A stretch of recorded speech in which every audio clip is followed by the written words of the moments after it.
नमस्कार मित्रांनो, न्यू मधुर मराठी या चॅनलमध्ये आपलं स्वागत आहे. घरोघरी मातीच्या चुली या मालिकेच्या आजच्या एपिसोडमध्ये शर्वरी आता कोर्टात सांगत असते की विक्रांतला पैसे हवे होते म्हणून मी मुळशीला आले.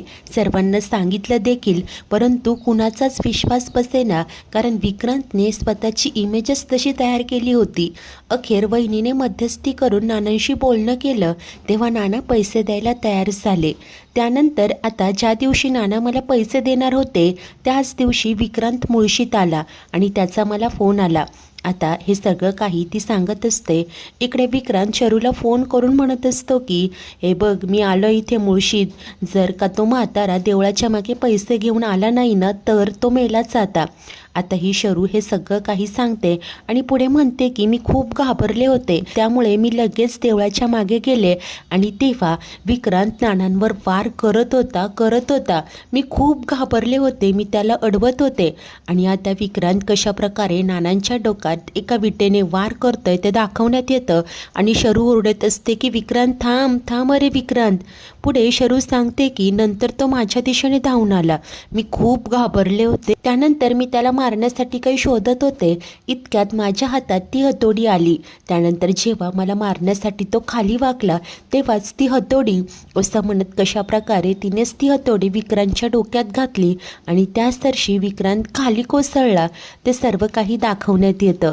शरू आता रडतच कबुली देते की मी मुद्दामून विक्रांतला नाही मारलं, स्वतःला वाचवण्यासाठी मला ते करावं लागलं. जज साहेब, मला खरंच विक्रांतला मारायचं नव्हतं, पण जर का त्या दिवशी मी त्याला मारलं नसतं तर आज इथे मी जिवंत उभी नसते, हे देखील तितकंच खरं आहे.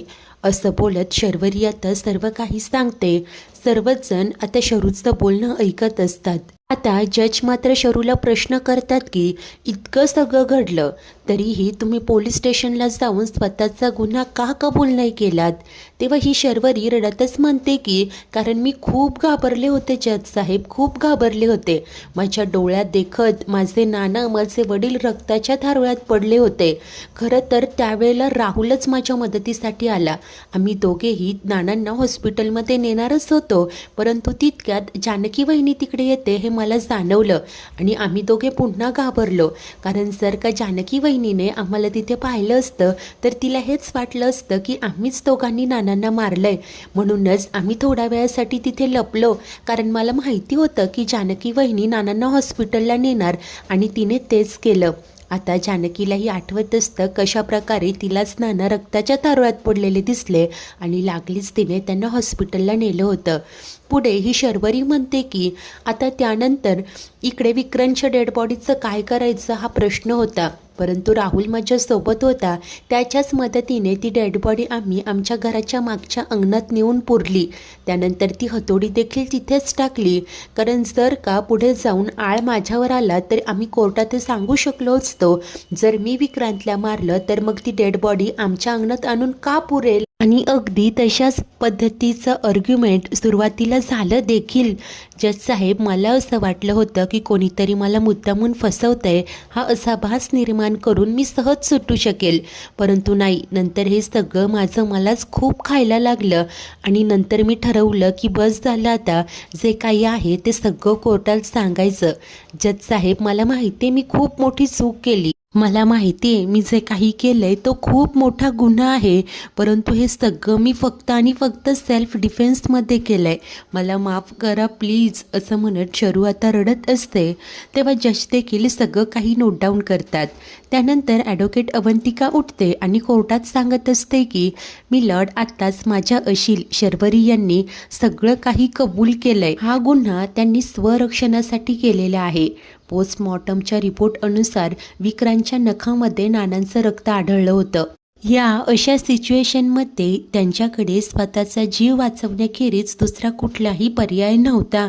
इतकंच नाही तर स्वतःच्या डोळ्यात देखत स्वतःच्या वडिलाला स्वतःच्या नवऱ्याने मारणं हे सगळं खूप ट्रॉमॅटिक असू शकतं, परंतु हेही तितकंच खरं आहे की माझ्या अशील शर्वरी यांनी जो गुन्हा केलाय तो फक्त आणि फक्त सेल्फ डिफेन्समध्ये. त्यामुळे माझी माननीय कोर्टाला विनंती आहे की त्यांना निर्दोष मुक्त करावं. असं आता अवंतिका आर्ग्यू करते. शरू देखील रडतच हात जोडून उभी असते. तर तेव्हाच ॲडव्होकेट देसाई उठतात आणि शर्वरीला काही प्रश्न विचारण्याची परवानगी मागतात. त्यांना तशी परवानगी मिळते देखील. तेव्हा ॲडव्होकेट देसाई शरूकडे येतात आणि तिला प्रश्न करतात की हे सगळं कधी घडलं होतं, म्हणजे एक्झॅक्ट वेळा तुम्ही सांगू शकता का? तेव्हा शरू सांगू लागते की होय, मी सकाळी 11:20 ब्रेकफास्ट केलं. त्यानंतर 12:05 मी राहुलशी बोलले आणि 1:50 मी तिथे पोहोचले जिथे या विक्रांतने नानांना मारलं होतं. त्यानंतर सेल्फ डिफेन्स म्हणून मी त्याचा प्रतिकार केला. या सगळ्यात कदाचित 1:55 किंवा 2 वाजले असतील. आता जेव्हा शरू हे सगळं सांगत असते तेव्हा जानकीला आठवतं की हेच सगळं अगदी हुबेहूब तिने जानकी व अवंतिकाला देखील सांगितलं होतं. यात काही बदल नव्हता. आता जानकी मात्र अवाक होऊन शरूचं बोलणं ऐकतच असते. हे ऐकून इकडे ॲडव्होकेट देसाई मात्र बोलतात की नो मोर क्वेश्चन्स मिलॉर्ड आणि जागेवर येऊन बसतात. तेव्हा जज सांगतात की देसाई यांच्या क्रॉस क्वेश्चननंतर देखील काही बदललेलं नाही आहे. सगळे साक्षी पुरावे युक्तिवाद ऐकता हेच निदर्शनास येते की शर्वरी यांनी हा खून स्वतःच्या बचावासाठी केलेला आहे आणि स्वतःच्या बचावासाठी केलेल्या एखाद्या कृतीला खून म्हणता येत नाही आणि त्याचमुळे कोर्ट शर्वरी यांना निर्दोष मुक्त करत आहे. हे ऐकताच इकडे अवंती सारंग सुटकेचे निश्वास सोडतात. राहुललाही आनंद झालेला असतो, परंतु जानकी आणि ऐश्वर्या मात्र विचारात असतात. इकडे रडतच कठड्यात शर्वरी देखील मोकळा श्वास घेत असते. तेव्हा जज मात्र सांगतात की परंतु या सगळ्यात शर्वरी यांनी कोर्टाशी खोटं बोललं, कोर्टाचा इतका वेळ वाया घालवला, यासाठी त्यांना 10 लाख रुपयांचा दंड ठोठावण्यात येतोय. त्यानंतर आता कोर्टाची कारवाई स्थगित होते. सर्वच जण जज साहेबांसमोर आदराने उभे राहतात. त्यानंतर जज तिथून निघून जातात. इतक्यातच आता ऋषी आणि सौमित्र सुमित्रेला घेऊन परत येतात. तिला पाहताच ही शरू आई असं म्हणत येऊन रडतच तिला मिठी मारते आणि सांगते की आई मी निर्दोष सुटले. ऋषी दोघांनाही आनंद होतो. त्यानंतर शर्वरी रडतच सांगते की माझ्यामुळे तुम्हा सगळ्यांनाच खूप त्रास झालाय, खूप चुकले मी. सुमित्रा तिला समजावते की हे बघ बाळा, आता जे झालं गेलं ते सगळं विसरून जा आणि नव्याने आयुष्य जगायला सुरुवात कर. आता शरू विचारत असते की आई तुझी तब्येत तर बरी आहे ना, तू ठीक आहेस ना? सुमित्रा सांगते की होय, तू नको काळजी करूस. आता इकडे सर्वच जण खुश असतात. जानकी मात्र विचार करत शरूकडे पाहत उभी असते. ऐश्वर्या ते हेरते आणि हळू आवाजात विचारते की शर्वरीची तर सुटका झाली आहे, परंतु तू का इतकी टेन्शनमध्ये दिसत आहेस? तेव्हा जानकी सांगते की कारण टेन्शन येईल अशाच गोष्टी घडल्यात. तू शर्वरीचं बोलणं नीट ऐकलं का? कारण ज्या दिवशी खून झाला त्या दिवशीच्या इतक्या परफेक्ट वेळात त्यांच्या कशा लक्षात? इतकी घाई गडबड, स्ट्रेस देखील सगळ्या घटनाक्रमांच्या ज्या परफेक्ट वेळा त्यांनी सांगितल्यात ना, यावरून असंच वाटतं की या वेळा त्यांनी मुद्दामहून लक्षात ठेवल्यात, जसं एखादा दिवस पाठ करावा असं. कुठलाही स्ट्रेस, टेन्शन न घेता त्यांनी देसाई वकिलांच्या प्रश्नांची पटापट उत्तरं दिली. काहीतरी गडबड आहे आणि ही गडबड काय आहे आता शोधावंच लागेल असं जानकीने ठरवलेलं असतं. तर त्यानंतर थोडा वेळ उलटतो आणि सर्वच जण घरी पोहोचतात. दाराशी आल्यानंतर सुमित्रा म्हणते की शरू अगं थांब. ती बोलते की काय गाई? तेव्हा सुमित्रा जानकीला सांगते की जाऊन जरा तांदूळ आणि वाटीत पाणी घेऊन येतेस का, शर्वरीची दृष्ट काढायची आहे.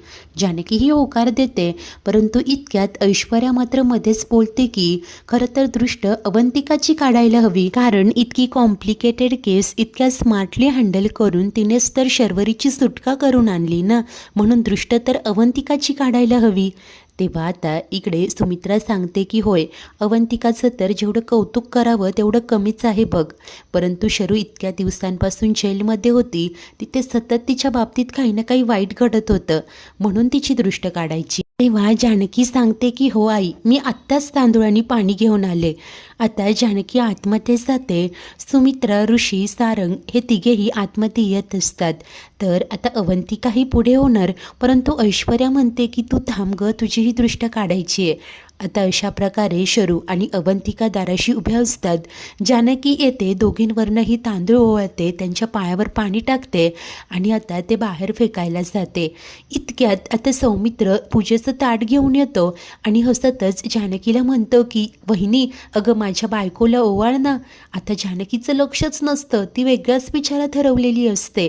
तेव्हा ऐश्वर्या म्हणते की जानकी, अगं सौमित्र काय बोलतोय, तो सांगतोय की अवंतिकाला ओवाळ. तेव्हा जानकी हसूनच म्हणते की हो हो, ओवाळायलाच हवं तिला. आणि त्यानंतर ती अवंतिकाला टीका लावत तिला प्रेमाने ओवाळत असते. अवंती ही खुश असते आणि सौमीला म्हणते की काय रे सौमी, आता येऊ ना मी आत. तो सांगतो की हो हो या. आता त्यानंतर शर्वरी, अवंतिका आता आतमध्ये आलेले असतात. सर्वच जण हॉलमध्ये एकत्र बसतात. तेव्हा सुमित्रा म्हणते की देवाच्या कृपेने सगळंच काही ठीक झालं. आता देवाकडे एकच प्रार्थना आहे की माझ्या कुटुंबाला कुणाची दृष्ट नको लागू देऊस रे बाबा. तेव्हा जानकी सांगते की आई, तुम्ही काळजी करू नका, आपल्या कुटुंबाला कुणाचीही दृष्ट लागणार नाही, मी तशी काळजी घेईल. आता त्यानंतर सुमित्रा सुचवते की सत्यनारायणाची पूजा करायला हवी, घरात कुठलंही अरिष्ट नको म्हणून प्रार्थना करायला हवी असं सुमित्रा म्हणते. तेव्हा ऋषी जानकीला सांगतो की आईची इच्छा आहे ना, मग करून टाकूया आपण पूजा. ती देखील होकार देते. त्यानंतर शरू बोलते की मी जरा फ्रेश होऊन आले आणि ती तिच्या रूममध्ये निघून जाते. त्यानंतर ऋषी जानकीला सांगतो की आता आपण सगळे एकत्र आहोत, तर तुझ्या हातचा मस्त फक्कड चहा होऊन जाऊ देत ना. ती हसूनच होकार देते. तेव्हा सारंग मध्येच बोलतो की आणि वहिनी, तुझ्या हातची कांदा भजी देखील कर ना, सगळ्यांनाच आवडतात. तेव्हा अवंती त्याच्यावर हसत असते. जानकी मात्र बोलते की हो हो, आलेच मी. आता तिचा असा उदास चेहरा ऐश्वर्याने पुन्हा एकदा हेरलेला असतो. त्यानंतर त्या दोघीही किचनकडे येतात. काही वेळाने आता सगळी तयारी झालेली असते. जानकी मात्र विचारातच असते. ऐश्वर्या तिला पाहते, काहीही बोलत नाही. इतक्यात अवंतिका तिथे येते. आता ती चेंज करून आलेली असते आणि हसून विचारत असते की काय मग, झाली का सगळी तयारी. ऐश्वर्या होकार देते. जानकी काहीच बोलत नाही. ते पाहून अवंतिका विचारते की काय हो वहिनी, कसला इतका विचार करता. तेव्हाच जानकी मात्र तिला विचारते की अवंतिका, मला सांग, तू सकाळी किती वाजेला नाश्ता केला असशील ग. तेव्हा आता अवंती बोलते की 8:30 पावणे 9च्या दरम्यान केलं असेल वहिनी. आता जानकी म्हणते की 8:30 की पावणे 9 नक्की कधी. तेव्हा अवंती म्हणत असते की असं एक्झॅक्ट टायमिंग कसं लक्षात राहणार ना वहिनी, केलं असेल 8:30 नंतरच. त्यानंतर जानकी तिला विचारत असते की मला सांग, तू कोर्टात जायला कधी निघालीस. तेव्हा आता अवंतिका म्हणते की 10 ते 10:30च्या दरम्यान आपण निघालो असू. जानकी पुन्हा विचारते 10, 10:15 की 10:30 एक्झॅक्टली कधी निघालीस. इकडे अवंतीलाही प्रश्न पडलेला असतो की जानकी असं का विचारतेय. तेव्हा जानकी तिला सांगते की अवंतिका, अगं तू सकाळी कधी नाश्ता केला, कोर्टात जायला कधी निघालीस, तुला परफेक्ट काहीच माहिती नाही आहे. तू सगळ्या वेळा अंदाजे सांगते, परंतु मग शर्वरी वंशांना इतक्या परफेक्ट वेळा कशा माहिती. कारण जेव्हा देसाई वकिलांनी प्रश्न केला तेव्हा तर त्यांनी सगळ्या वेळा अगदी ॲक्युरेट सांगितल्या ग. 9:55 हे झालं, 12 वाजता ते झालं, हे सगळं एवढं परफेक्ट कसं माहिती ग. ते देखील अशा परिस्थितीत जेव्हा इतका गोंधळ होता, टेन्शन होतं. म्हणूनच मला त्यांचं सगळं ऐकून असं वाटतंय की ह्या वेळा त्यांनी ठरवून लक्षात ठेवल्या. अवंतिका काही बोलायला जाणार इतक्यात तिकडनं सुमित्रा येते. आता जानकीने तिला पाहिलेलं असतं, त्यामुळे ती पटकन विषय बदलत म्हणते की ऐश्वर्या, तू जरा भजी तळून घेशील का गं. ऐश्वर्या ही होकार देते. आता सुमित्रा पुढे आलेली असते. ती जानकीला सांगते की देवासमोर ठेवायला थोडासा शिरा किंवा खीर करशील ना गं. जानकी होकार देते. सुमित्रा तिथून निघून जाते. तेव्हा जानकी अवंतीला म्हणते की हो बोल आता. तेव्हा आता अवंतिका सांगत असते की वहिनी, तुम्हाला सांगू का, म्हणजे तुमचं बोलणं आणि या शरुतांनी ज्या काही वेळा वगैरे लक्षात ठेवलाय ते सगळं मला फार काही खटकत नाही आहे. म्हणजे माझ्या बाबतीत सांगायला गेलं तर माझा दिवस असा फार काही वेगळा नव्हता. परंतु वहिनी, अहो शरुताईंबाबतीत तसं झालं नव्हतं. त्यांच्या बाबतीत खूप असामान्य आणि भयंकर गोष्ट घडली होती. त्यामुळे कदाचित त्यांनी सगळंच नीट व्यवस्थित लक्षात ठेवलं असतं. जानकी मात्र आणखी विचारात पडलेली असते. मित्रांनो, आजचा एपिसोड इथेच संपतो. तर पुढील भागात अवंतिका स्पष्टपणे म्हणते की माझ्या बोलण्याचा चुकीचा अर्थ घेऊ नका, परंतु वहिनी, हे सगळं तुमच्या मनात ऐश्वर्याने पेरलंय ना. तेव्हा ऐश्वर्या देखील चिडूनच म्हणते की अवंतिका, अगं काय वाटेल ते बोलतेस. आता त्यानंतर इकडे रूममध्ये आलेली ही शरू राहुलला कॉल करते आणि रडूनच त्याला सांगत असते की माझं अजूनही तुझ्यावर तितकंच प्रेम आहे. परंतु राहुल मात्र सांगतो की असेल, परंतु मला आता इथे फार काळ थांबता येणार नाही, त्यामुळे मी उद्याच निघतोय. तेव्हा आता लगेच त्याने फोन कट केलेला असतो. शरू रडतच तिचा मोबाईल बाजूला करते. इतक्यात जानकी येते आणि शरूच्या मोबाईलवर असलेला राहुलचा फोटो ती पाहते. मित्रांनो, आता नक्की या शरू आणि राहुलने अशी काय प्लॅनिंग केली असेल आणि हे सगळं काही रचलेलं असेल, जानकी या सगळ्याच्या मुळाशी कसं पोहोचेल, तर या कशा प्रकारे जानकीला साथ देणार, दोघीही स्मार्टली इकडे या शरू आणि राहुलचं पितळ कसं उघडं पाडणार ना, सगळं काही पाहणे खूप उत्सुकतेचे असणार आहे. अशाच नवनवीन भागांच्या डेली अपडेट्ससाठी आपल्या न्यू मधुर मराठी या चॅनलला नक्की नक्की नक्की सबस्क्राईब करा. धन्यवाद.